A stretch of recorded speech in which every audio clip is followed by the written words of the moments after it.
They're playing gangs stalking tactics used on a nano-chipped targeted individual. My name is called TACHIE, and I am the #1 targeted individual on the planet. No lie.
Put me in the 33rd, the last one. So all I'm doing is everybody that's walking by bumps into me, so I can't sleep and smell their shit 24/7. That shit, every time they open that door, all I smell is shit.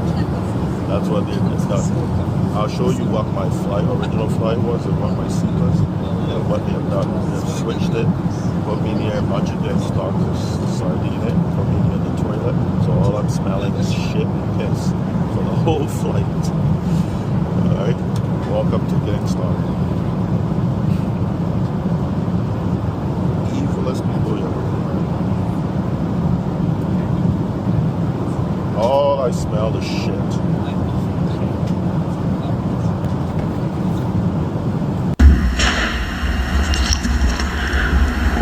What is the meaning of gang stalking? I'm going to explain it to you guys very clearly today, all right? Very, very clearly. It's basically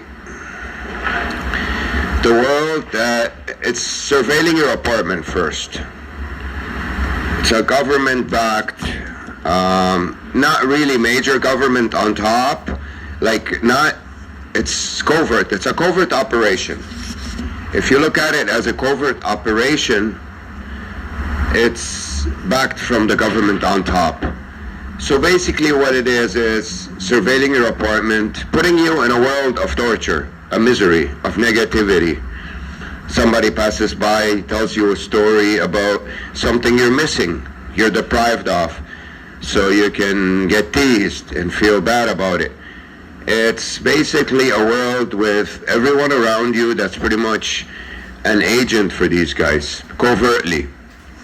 Not legally. Maybe they don't have papers as legit agents for this agency, but they do work covertly. So it's all done in secret, and it's all these people that work for this agency that pretty much surround you. From the time you wake up, they surveil you first. First they surveil you. They know when you get up. They have surveillance equipment all over your apartment. The reason why it was done to me, because my family was in on it. I'm an orphan. I was picked up by this family in Lebanon that works for this evil agency. I don't know, call them Freemasons, call them intelligence agencies, but they're not really the core of that intelligence agency.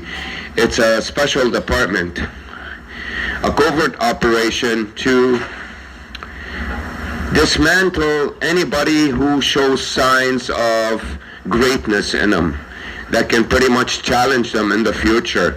If he moves up the ranks, the social ranks, he'll be able to challenge them. He has the genealogy in him to be able to challenge these guys that rule the world pretty much in a satanic way. Now, how does this start? It starts in the family at a very young age.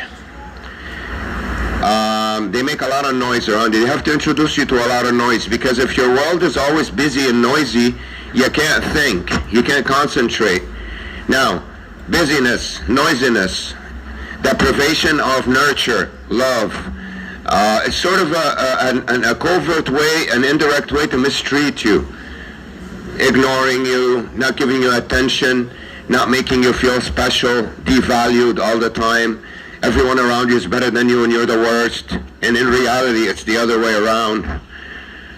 So it's basically flipping things upside down. That's what Satanism is, flipping things upside down. It starts at an early age. You have to be born into it for this to happen to you. Because if it happens to you out of nowhere, just like that, then the people around you, your own family, everybody would know. They would help you, they would report it. It doesn't work. And you have to be the only one in that family that's being attacked that way, and the whole family has to be on you. And I'm going to explain to you all the signs that these people do now in it. The dogs on leashes, we've seen so many so far. I just started recording. It's basically to tell you that don't try to escape this prison. You're on a leash. It's psychological warfare against you in order to tell you, make you feel that you're grabbed. There's nothing you can do. It's to keep you demotivated. It's to keep you destroyed psychologically. That's what these dogs, that's why these people show up around me everywhere I go and walk their dogs. They like to pass them by me. They let the chain loose. The dogs walk all over. They come close to me. They sniff me. Sometimes as soon as I pass, the dog will start to, take, excuse my language, a dump in front of you to disgust you. That's another tactic too. A huge tactic is to keep you disgusted with stories of dirty things, with seeing garbage in front of you all the time. Everywhere you go to all the restaurants, they clean as soon as you get there, all the establishments. They bring out the cleaners, because those establishments, what happens in them, it's not the real people in there.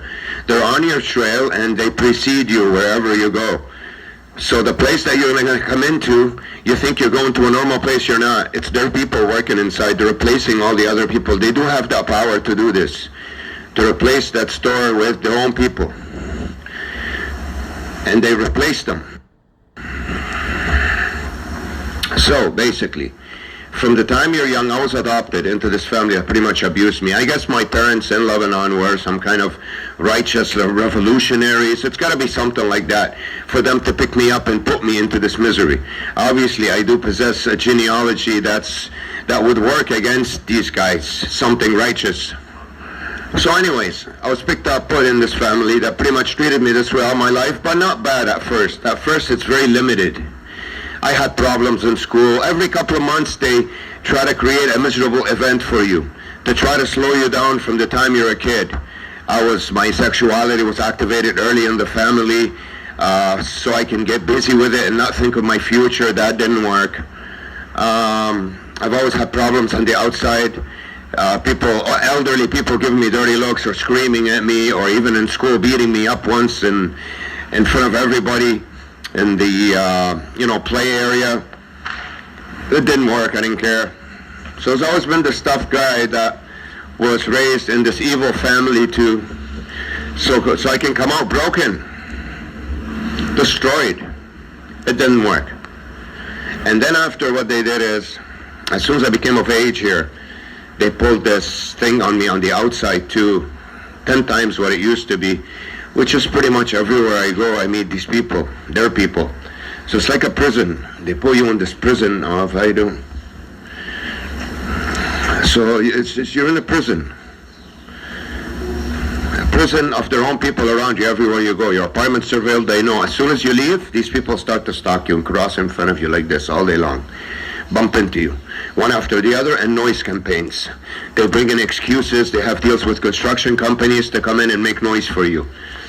Noise, noise, noise. Either people talking all the time around you, coughing. That's a big thing. Anything that a human being can put out, any action a human being, and always walking towards you with bags, big objects, walking towards you everywhere you go, in cars around you all day long. So they do possess a lot of power in these countries. How you doing? These capitalistic countries, they do possess a lot of power where they could actually do this thing and have not all the cops in on it, but some cops that work in the police department in on it. Not all of them. So if you do report it, you are getting something out of it, you know? It's an evil thing being done to you. It's your privacy is being invaded. You're being harassed.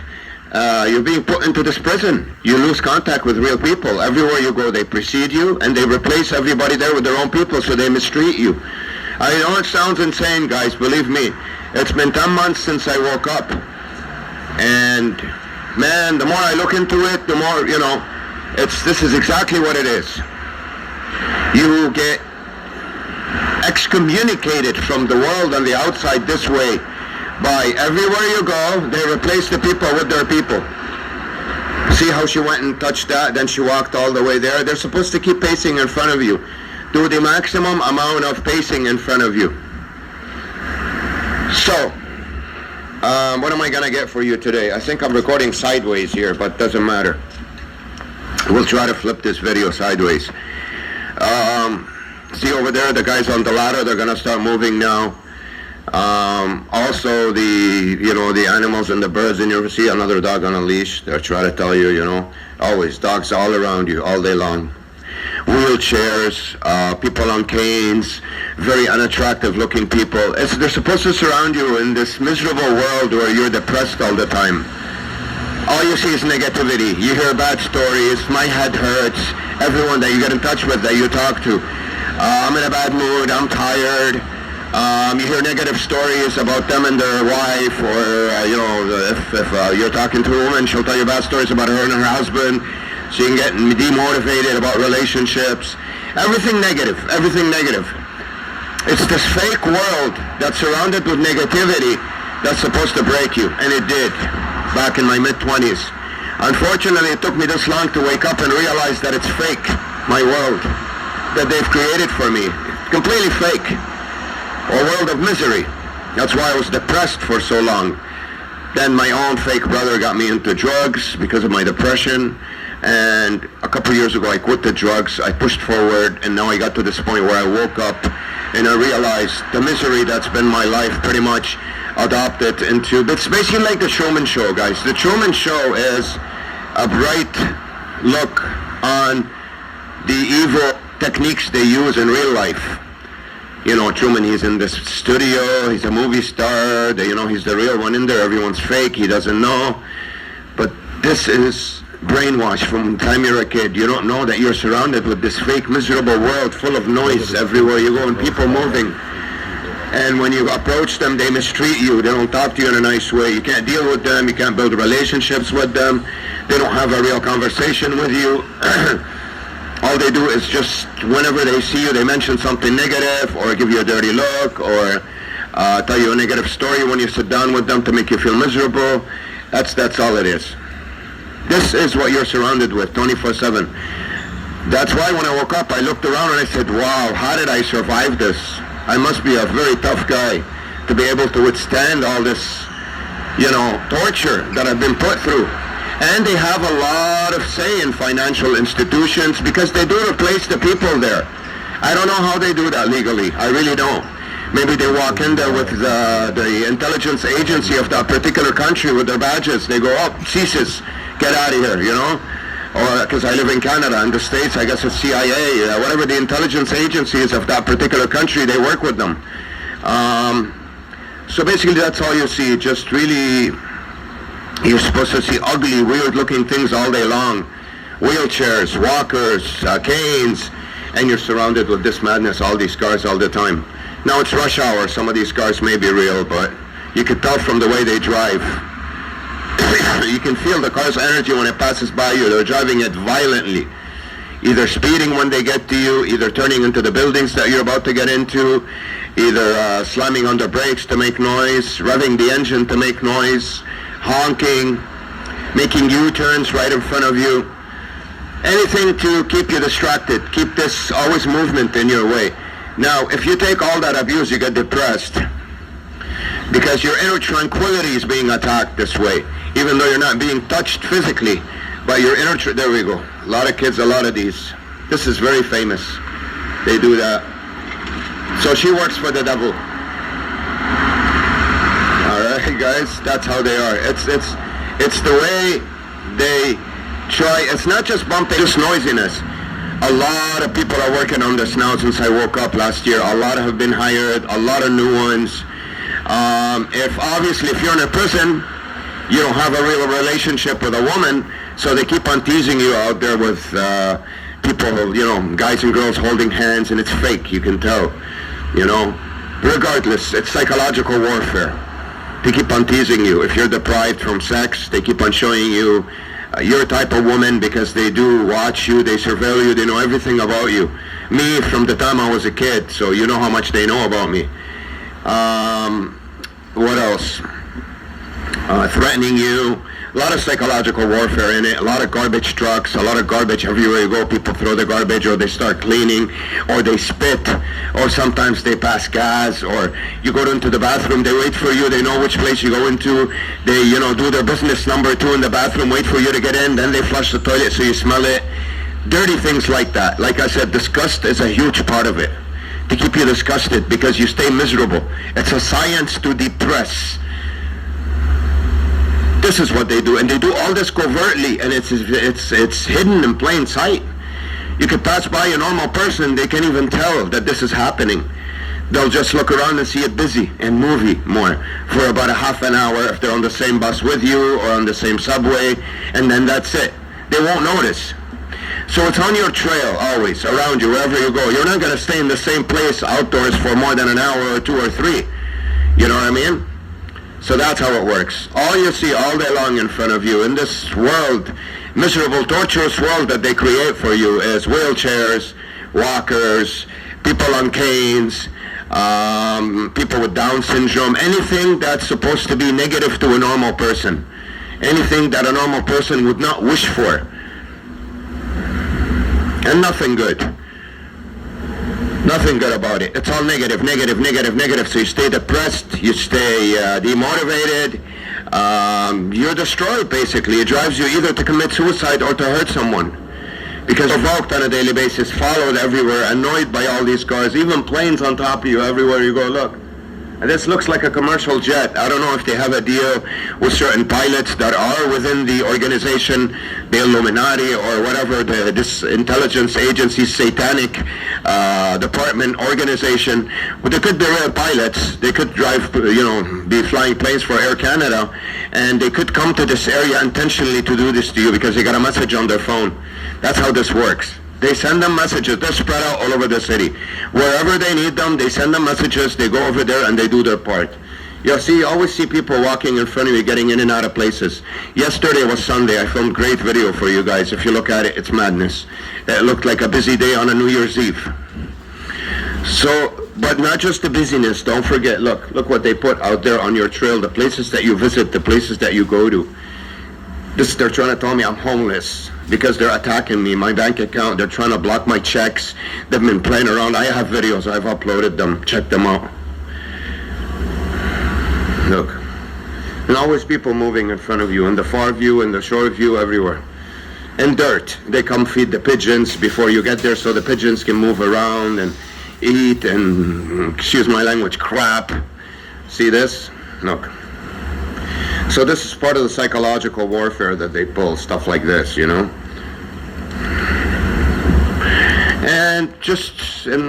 there you go. Just trying to show you how you get stuck. I don't know, I think they train the birds in this area, or the pigeons. Whenever they see you, they fly by you, or they sing if there's nowhere to make noise around you. And there's always any of you people walking back and forth. They track you wherever you're walking, and they put people who are in your environment. It's whichever direction you head, they get the people to move. The people are waiting there. You head in that direction, they start moving. You head in that direction, they start moving. And that's what it is, guys, pretty much, So people wait, like this guy over there by the car. He's been waiting. As soon as I showed up, he opened the car door and he got in. It's really far. You may not be able to see it, but at least, I'm telling you, they're attacking my far view. Why? Because this camera doesn't show well when I film very far. It's mostly far away, the people that you see standing and moving, not in front of me. Anyways, I'm not really today showing you the people. We already know that, how the people annoy me. I wanted to tell you the story. See, they put things like that, like the cash register. It's empty. Look where they put it, inside the store. Who does that? Nobody. Stuff like that, strange things on your trail that throw you off your path, of your thinking mood, of your tone, of your energy, things to throw you off, things to annoy you. These light things here were installed just for me because they come and cut my hair. Here, look at the stuff they create for you, for your eyes. It's brainwash. Things to annoy you and turn and lights all the time and things moving. You know, and obviously they're cleaning, you know. Look, they're cleaning. Always, whenever you go to a place, they're cleaning. It's a part of a way to make you feel that you're not worthy, you're cheap, and also not only to devalue you, to disgust you, to keep you surrounded with dirt all the time. You know what I mean? So, pretty much, what is the real meaning of gang stalking? Gang stalking is on the street when people stalk you. You know what I mean? It's a term used to, because you're being stalked by cars and people. Everywhere you go, they come out and they start to annoy you all around you. That's why it's called. They came up with it, the opposition. They made a lot of, since I woke up and started making these videos, they made a lot of websites out there. A lot. You see, he comes into the park where I was walking. He could have parked anywhere. So that's the idea. When I woke up, and now she wants to come out.